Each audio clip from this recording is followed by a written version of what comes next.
How could you see Allah subhanahu wa ta'ala? When you look at your own bodies, we have something in our own bodies we can't see. Allah has given us a soul.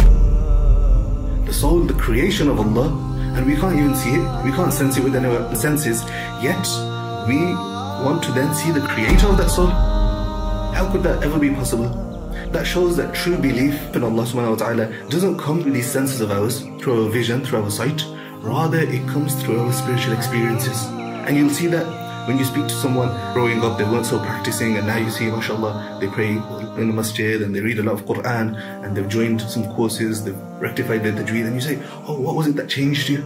And they don't say, oh, I was walking and I saw this. No, they say something happened inside me, something happened to my heart. I went through a near-death experience, it changed my spirituality. It's all to do with the soul and the spirit. I wanted to see Allah. Allah subhanahu wa ta'ala said to Musa, you aren't able to see me. However, what I can do is manifest myself in front of this mountain, and if this mountain can withstand my majesty, then you'll know the truth. So when Allah subhanahu wa ta'ala manifested himself, the mountain crumbled to dust. That is the effect on a mountain. We as humans are physically unable and capable of seeing Allah subhanahu wa ta'ala in this life. In the akhirah, we will be able to see Allah. Why is that? Because our bodies and our forms will be completely different. When you look at the description of the akhirah, Allah subhanahu wa ta'ala talks about the believers in Jannah and in Jahannam, and they are very different. It's like a completely different creation. In Jannah, Allah subhanahu wa ta'ala says how people, they'll be able to survive without needing to eat, they won't age. It's something that makes you think that, okay, what type of bodies will we have?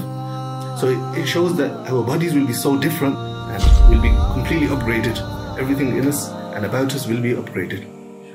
So the laws of the akhirah are completely different to the laws of this dunya. And it makes you wonder how, but when you think about it really, and you try to imagine how that could happen, and it's simple. Obviously everything is easy for Allah, but these type of advancements you can even see in your day-to-day life. Just think, hundreds of years ago, was it possible to see microorganisms, germs? Now under a telescope you can see them. So things we couldn't see, now we can see. Alright, for example, think of the word record. Now, if you look back thousands of years, to make a record of something would be to just remember it in the mind. Fast forward a few hundred years, to make a record of something would be to write it down on rock or wood or wherever it may be. Fast forward a few hundred years, a record of all your finances in a ledger. Keep going forwards, fast forward another few hundred years, and to make a record would be to make maybe an Excel spreadsheet on a computer. Now see how the word is changing.